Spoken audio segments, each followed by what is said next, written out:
Hello and welcome to the Orkney International Science Festival online. My name is Heather Woodbridge and it is my pleasure to be hosting this session from North Ronaldsay in Orkney today.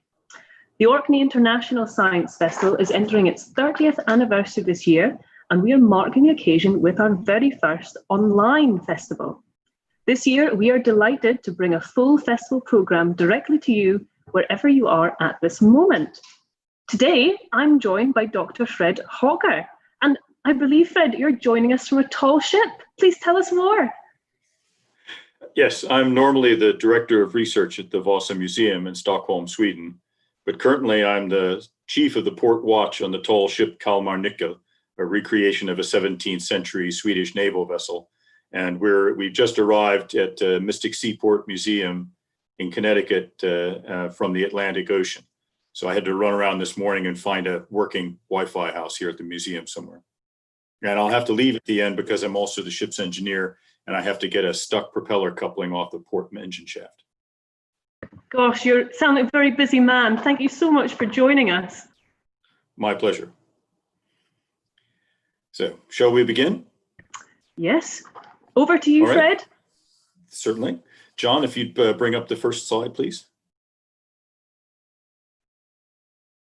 And magic. So, as I mentioned, I'm the Chief of or Director of Research at the Vasa Museum in Stockholm, Sweden, where we have the remains of a Swedish warship built in 1626, 1627 on display. This vessel sank basically during its commissioning ceremony and then was successfully raised and refloated 333 years later and is now the centerpiece of the most visited maritime museum in the world. Well, it was the most visited maritime museum in the world until March. Now there's nobody who's the most visited museum in the world. John, if you could go to the next slide, please.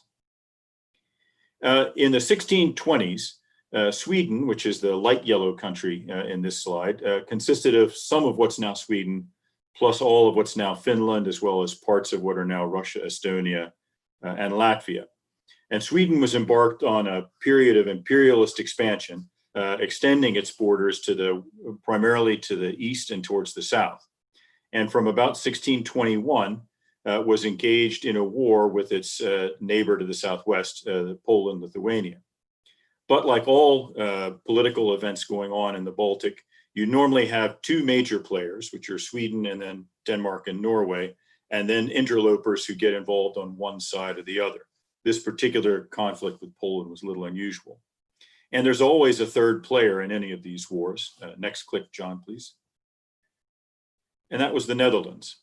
Although the Baltic Sea is in geographic terms a sea, largely landlocked sea, in economic terms, it's a river. It's a river of money flowing west. The richest trade in the world in the 17th century was not slaves from Africa or spices and silks from the Far East. It was really boring products like timber, tar, hemp, dried fish, and grain flowing out of the Baltic to feed, house, and fuel the growing cities of Western Europe. And everybody wanted a piece of that pie. The Dutch had gotten involved early and they controlled the carrying trade. Something like 70% of all the ships leaving and entering the Baltic in the 17th century had their home ports in what is now the Netherlands. And so they always were involved to make sure that no one could close that trade off to them. And they tended to ally with one side or the other. It also meant that they were very often recruited by one side or the other, and experts from the Netherlands were often recruited to bring capital and expertise to the warring nations of the Baltic. Next slide, please. The particular period in which our ship was built was a short period in a long-standing war between Poland, Lithuania, and Sweden. And this particular phase of the conflict was between two first cousins, Gustav II Adolf, who was king of Sweden from 1611, and Sigmund III Vasa. Their fathers were brothers. They shared their grandfather, who was the first modern king of Sweden. And in fact, Sigmund had been king of Sweden himself from 1592 to 99, and then was deposed by his uncle, Gustav Adolf's father. And so one of the things they were fighting over was who was the rightful king of Sweden, because Sigmund never gave up his claim to the throne. And this has some very specific effects on our particular ship. So that war went through a series of phases, and the main theater of the war was in what's now an area called Livonia or Kurland. It's now parts of Estonia, Lithuania, and Latvia. Next slide, please. In order to expand the Swedish military capability to fight this war, the King of Sweden, Gustav Adolf, had some very innovative ideas about what naval warfare should be. In this period, the Swedish Navy thought that the defining moment of a naval battle would be a boarding action and hand-to-hand combat between men armed with axes and pikes, basically. And the king, who was a keen artillerist, he really liked war and cannon, especially, believed that the future of naval warfare would be artillery duels between heavily armed gun platforms. And so during his reign, he started to build a new class of ships. The traditional Swedish warship had one deck of usually medium weight guns, normally 12-pounders, a cannon that fires a cannonball weighing 12 pounds. And then a very large number of soldiers on board armed with axes and pikes. But he started ordering ships that had more gun decks as well as heavier guns. And so this is a print of a ship built for the King of France about the same time as our ship, and with a similar configuration to Vasa. And this is a ship with two full decks of heavy cannon and then lighter guns on the upper gun deck. This is the prototype for what would eventually be the normal ship of the line for the sailing navies of the major nations of Northern Europe through the rest of the 17th century and the 18th century and right up through the Napoleonic period. And they eventually discovered that the ideal balance between seaworthiness, firepower, and operating cost was a ship of this configuration with something like 72 to 78 guns. Next slide, please. And so in the winter of 1624-1625, in the contract for maintenance of the Navy, because in the 1620s, the Swedish crown did not run its own shipyards, but contracted out things like that to private entrepreneurs.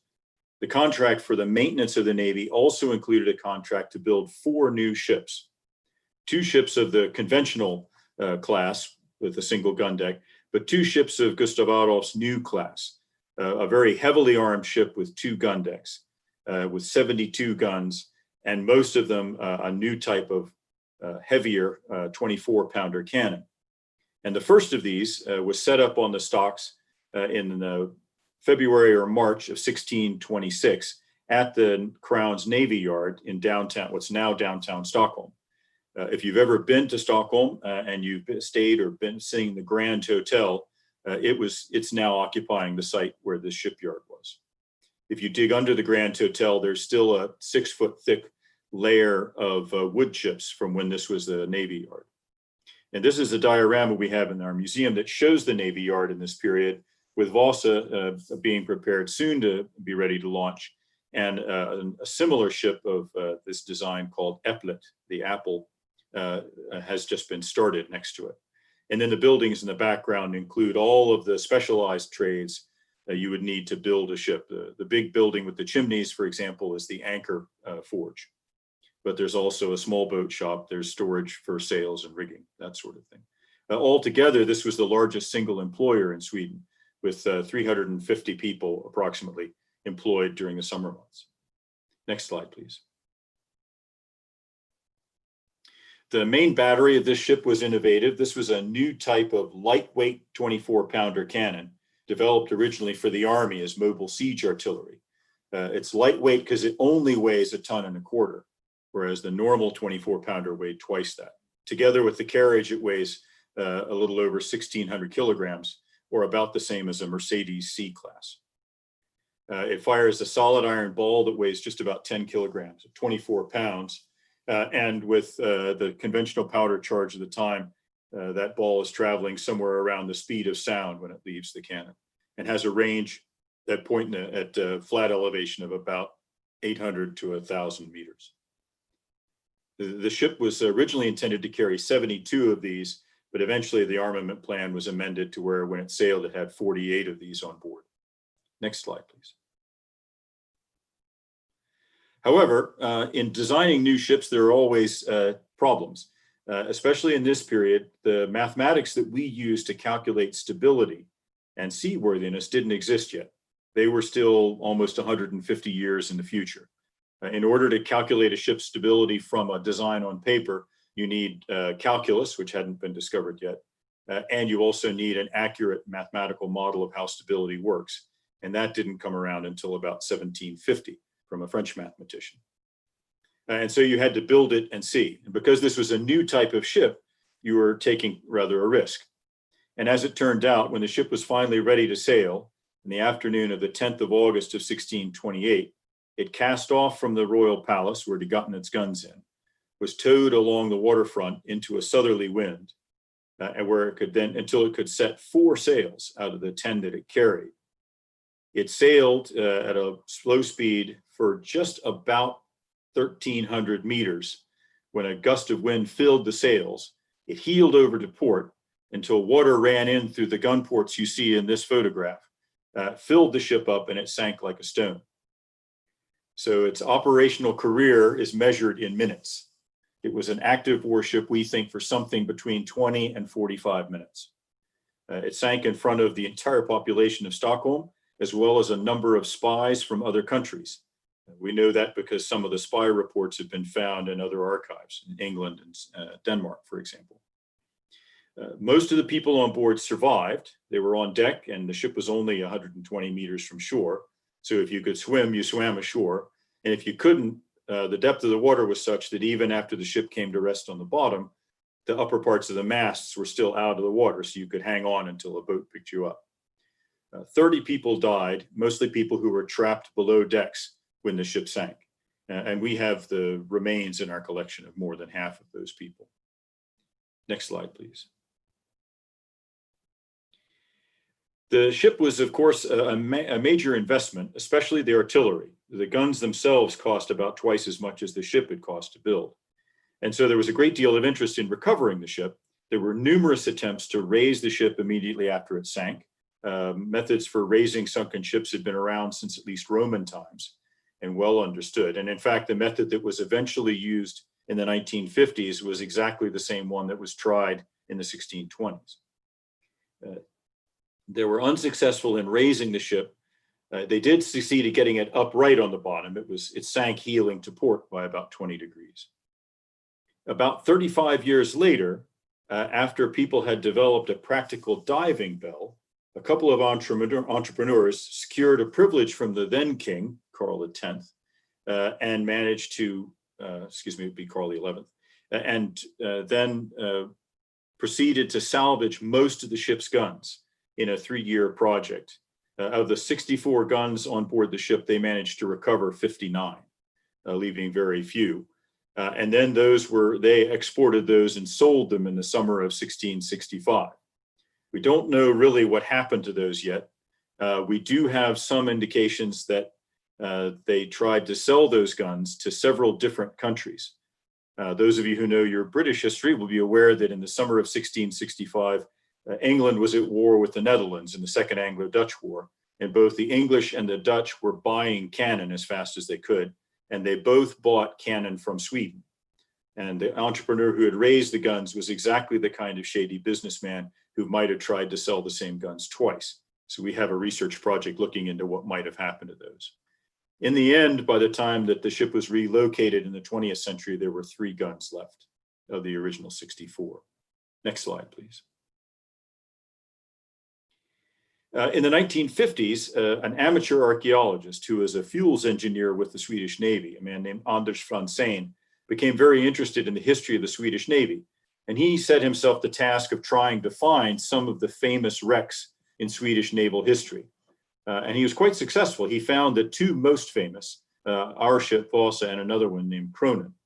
And he started looking for Vasa in the summer of 1954, dragging a small anchor across the harbor bottom and then taking a plug sample out of anything that the anchor fastened on.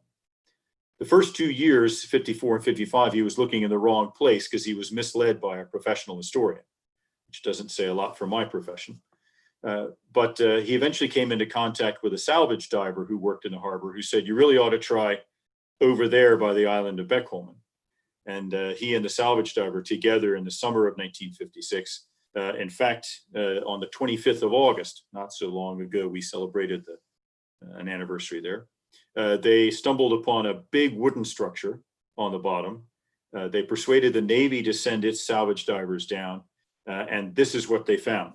There was an intact, large wooden ship with 2 rows of gun ports sitting upright on the bottom with the foremast still standing. This is a sketch made by the diver, Felting, after one of his early dives to show what the ship looked like when he first saw it underwater. Well, he felt it, he couldn't see it. The water's black at the bottom. Next slide, please. Over the next 4 years, 4.5 years, initially the Navy and did a lot of preparatory work. They dug 6 tunnels underneath the ship so that steel cables could be passed under the ship and then taken to 2 floating pontoons at the surface. And then those pontoons were used to lift the ship out of the mud. The divers who did this work were wearing traditional heavy diver dress. You can see the fellow on the right there. In the course of this part of the project, they recovered several hundred objects, including 2 of the 3 cannon that were still on board. You can see one being lifted here, and a number of sculptures. You'll see there's a small sculpture being lifted on board the dive vessel on the right. And if I can remember, that is a sculpture of a peasant woman who's there's a series of 11 on the stern that represent the people of Sweden. So they moved the ship initially in 1959 from where it had sunk at a depth of 32 meters, or 110 feet, into shallower water where they could prepare it for the final lift. So next slide, please. And the final lift, the ship was winched to the surface. And once the upper edge of the side was above the water, they put large pumps in and managed to pump enough water out that the ship refloated on its own keel after 333 years on the bottom, the oldest ship ever successfully refloated.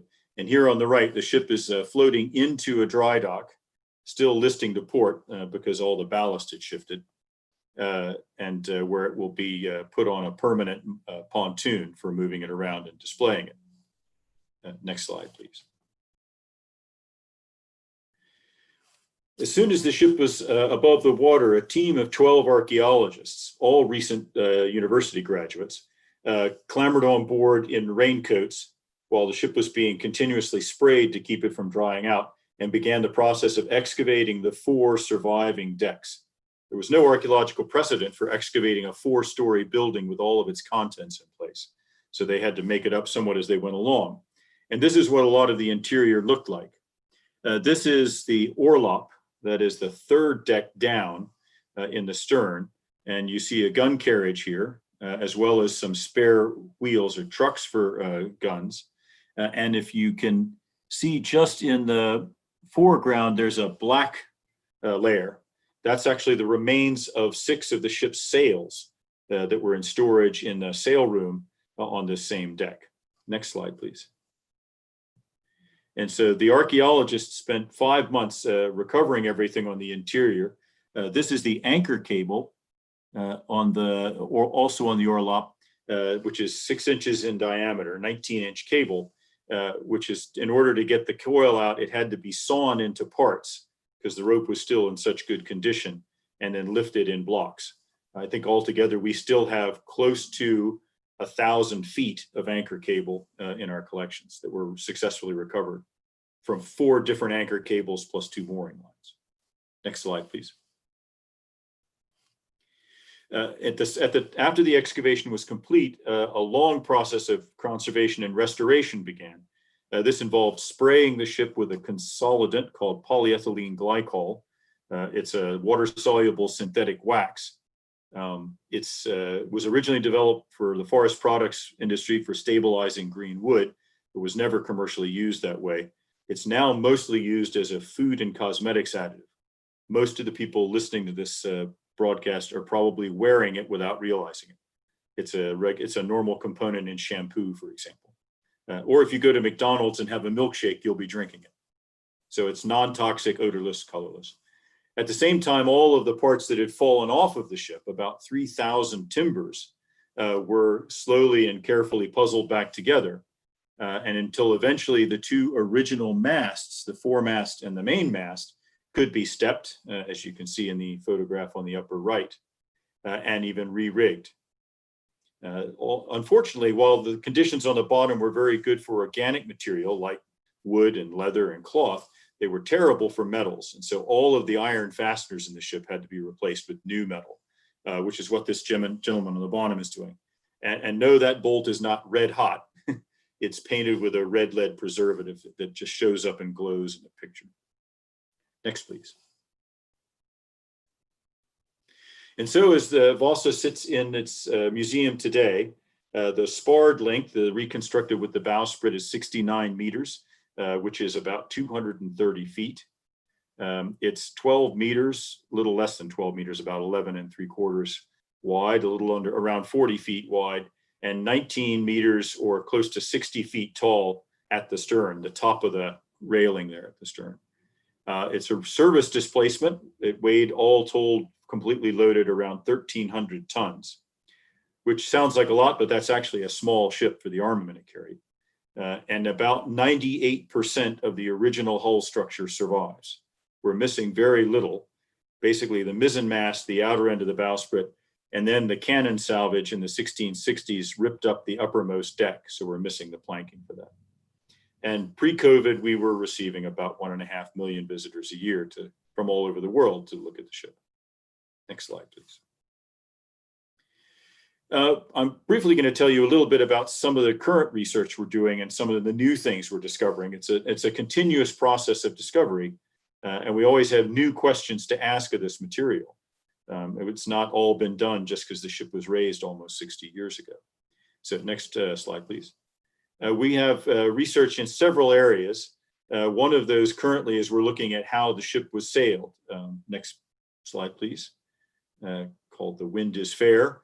Because we have most of the rigging, we have been able to investigate that. One of the reasons that I'm acting as a chief of a watch on a 17th century tall ship is so that I can better understand how Vasa might have been sailed almost 400 years ago.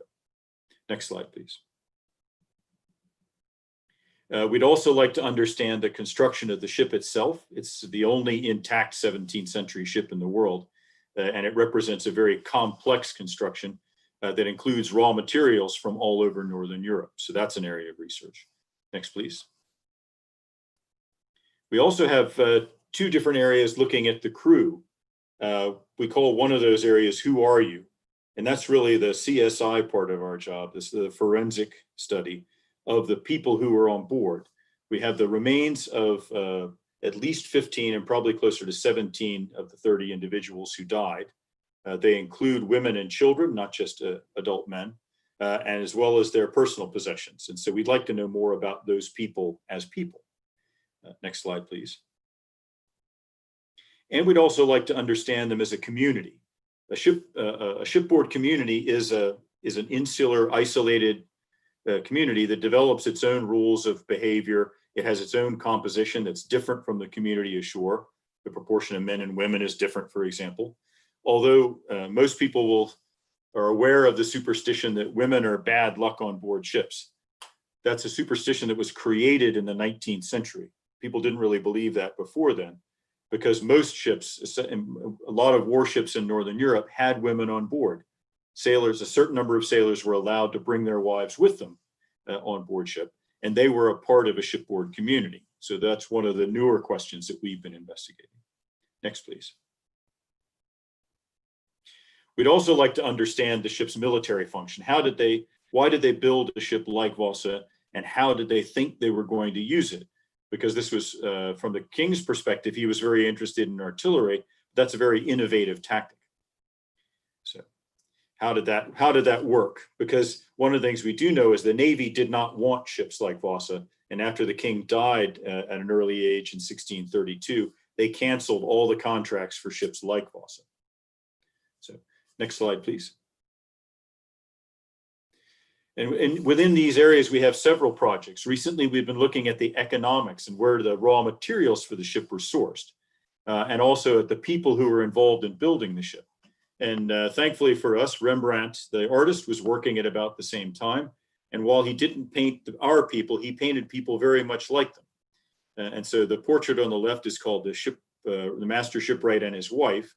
And we know that the partnership that built the ship was a husband and wife partnership of Henrik Hubertson and his second wife, Margaretha Nilsdatter. Henrik was a Dutch shipwright who had moved to Sweden in the beginning of the 17th century. And then Henrik's son by his first wife was the bookkeeper for the firm. Margaretha did a lot of the business management. And then together they had two small daughters before Henrik died, probably in his late 50s in 1627, while the ship was still being built. And in fact, under Swedish law, once he died, Margaretha took over the contract. So the person who ran the Swedish Royal Navy Yard for 2 years in the 1620s was a woman named Margaretha Nilsdatter. And nobody thought there was anything strange about that. Their partner was Arent de Grote, a Dutch merchant, and he traveled all over Northern Europe buying raw materials for the ship. He was a young man, really a merchant apprentice, and he started out his career doing this. He ended up his career as one of the major slave traders on the African coast until the 1640s. Next slide, please. We have their books, their account books from just when they were building Vasa. And so we have a very good idea of where they sourced the raw materials.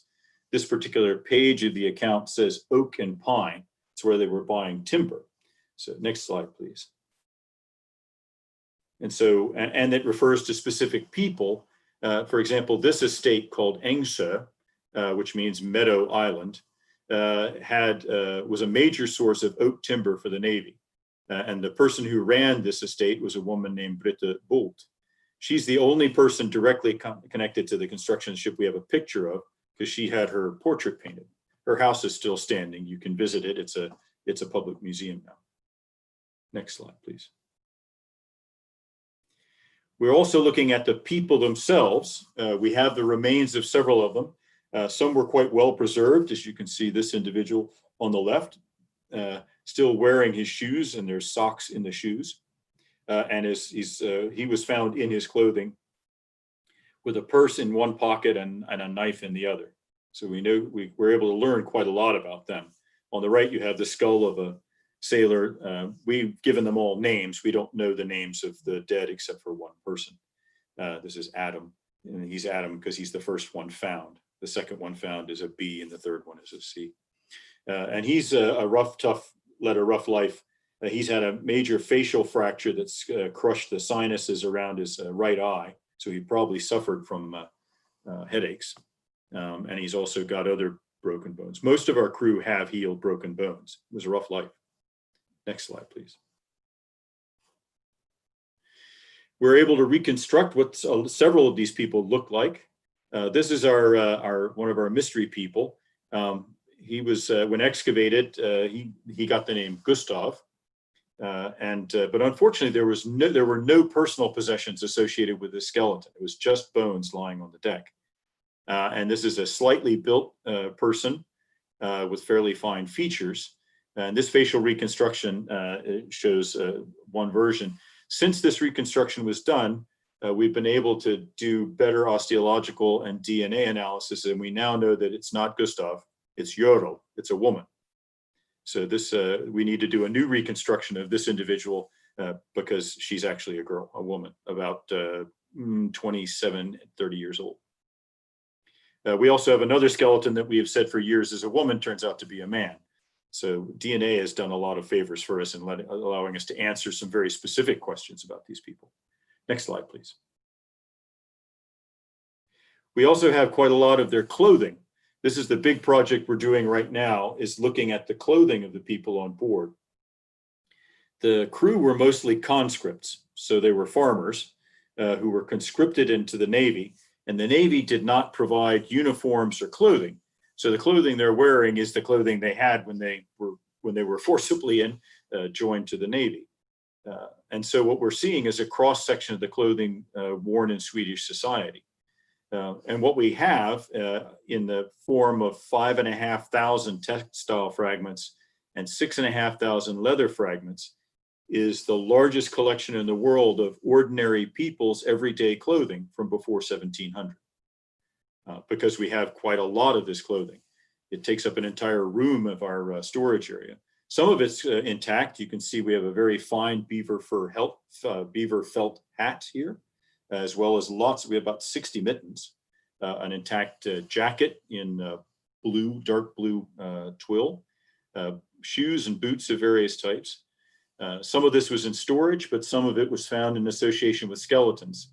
The image I showed earlier that showed a skeleton lying on its side with its shoes, that's the jacket and trousers he was wearing. Next slide, please. But most of this is now in the form of individual parts of garments. These are the parts of a jacket, the back and the front and a skirt. And from these, we're able to reconstruct how people dressed. And one of the things that surprised us is to discover that the quality of the material is better than we expected. There's really very little homespun here, even when you're recruiting from farmers from a country on the outer fringes of European civilization in the 1620s. And we do have some, but we also have some very high quality imported fabrics.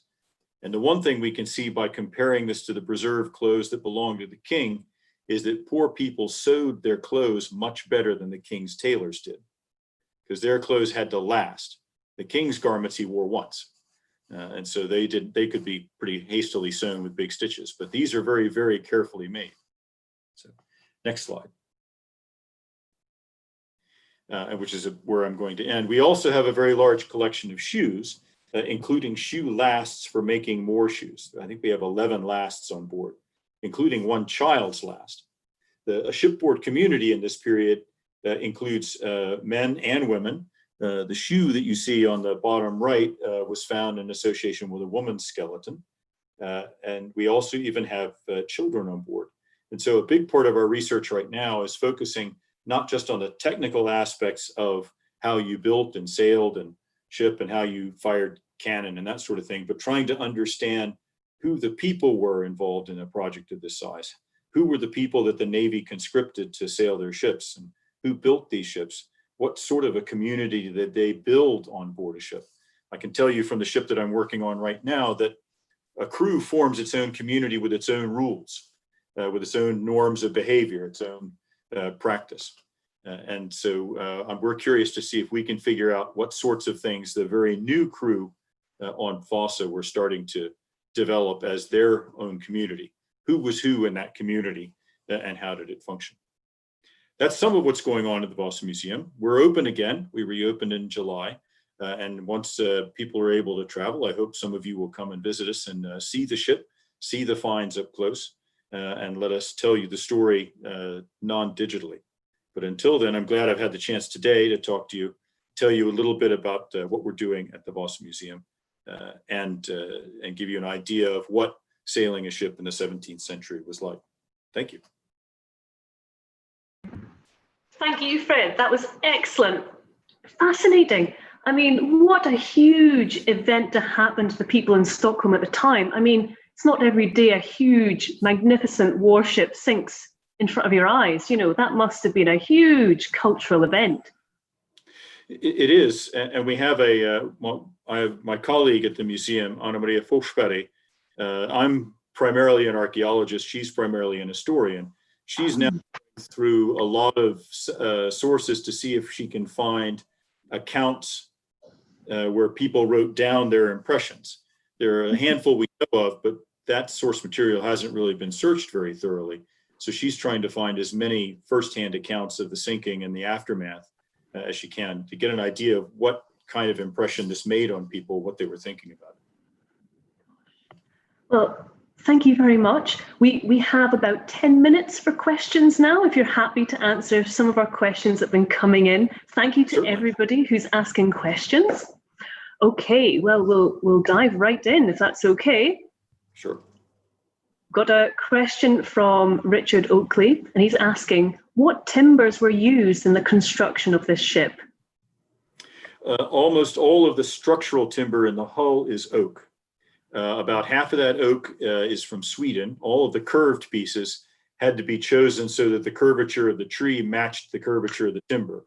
And so the carpenters in the shipyard would make full-size patterns, send those out with carpenters to the forest, who would then hold them up to trees to find one size, rough shape the timber in the forest, and ship it back to Stockholm. The timbers, like the planking, that could be bought on the timber market. And we know from the accounts that they bought rough sawn planking in Riga, in Latvia, in Königsberg, which is now Kaliningrad in Russia, and in Amsterdam. And by dendrochronology, looking at the tree rings, it's possible to identify exactly where a tree grew. We think that the timber they were buying in Amsterdam had actually grown in what is now Sweden. But on the west coast, in a part of Sweden that was Denmark, which was an enemy of Sweden, so Sweden couldn't buy timber directly from Denmark, but by going through Dutch middlemen, they could buy Danish timber, ship it back into the Baltic to use to build Vasa. Other timbers, lighter construction, upper deck planking, interior bulkheads, things like that, are in pine, locally sourced, plus some spruce. We have the bulkheads and the holder spruce. The masts are pine. A lot of the rigging hardware is made out of ash. So almost all the blocks, except for the blocks that are used for the cannon, those are in oak, are ash, and then a few other species for small things here and there. Almost all local Swedish woods, alder, birch, beech, things like that. An interesting feature there is the interior of the great cabin is made out of extremely high quality imported oak. The great cabin on a warship is also an embassy. It has to convey the majesty of the nation. And we know that the great cabin the admiral's cabin on Vasa was not built by the Navy. The king sent his personal carpenters from the palace to the shipyard to fit out his cabin, the great cabin. And so it's the only surviving royal interior from Gustav Adolf's reign. Wow, that's incredible. What a snapshot of history you have there, intact. That's incredible. Gosh, we've got a few more questions. Sure. We've got a question from Swain. Did the project to raise the Mary Rose in London, did that learn from the project to raise the ship in Sweden? It did. We've had a long relationship with the Mary Rose project, which has been productive for both of us. We're the pioneer. We do everything first, so we do it badly, or crudely, you might say. And then what the Mary Rose project has been doing has been to watch the Vasa project and then do everything better.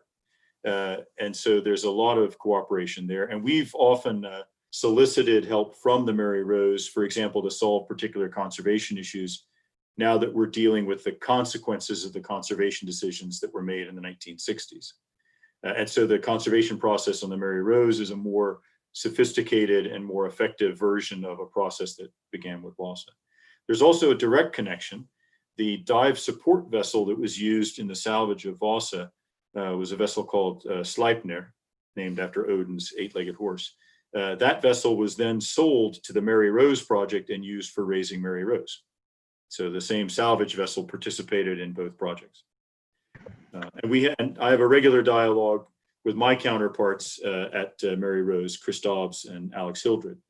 And we travel back and forth, and we consulted on the design of the new Mary Rose Museum, told them, don't do stuff like we did at our museum, or this worked particularly well. So there's a lot of exchange there.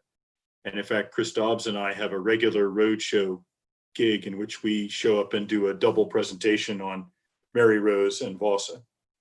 He usually gets to go first because Mary Rose is earlier in time. So my job is always to react to what he says. Excellent. We must have a lot of shared knowledge, a bit of a community of that, area. Excellent. Yeah. Okay, so another question about linking to the Mary Rose again. This is again from Richard Oakley. He's asking, have you done any research onto the crew who died in terms of ethnicity, as work on the Mary Rose found the people to be of a varied ethnic background? We have done that. We have a major DNA project going on in which we've already successfully extracted mitochondrial DNA from all but one of our skeletons and nuclear DNA from quite a few of them. And what the general trend is showing is what we expected from the historical sources. Most of our crew are conscripts recruited within the Kingdom of Sweden.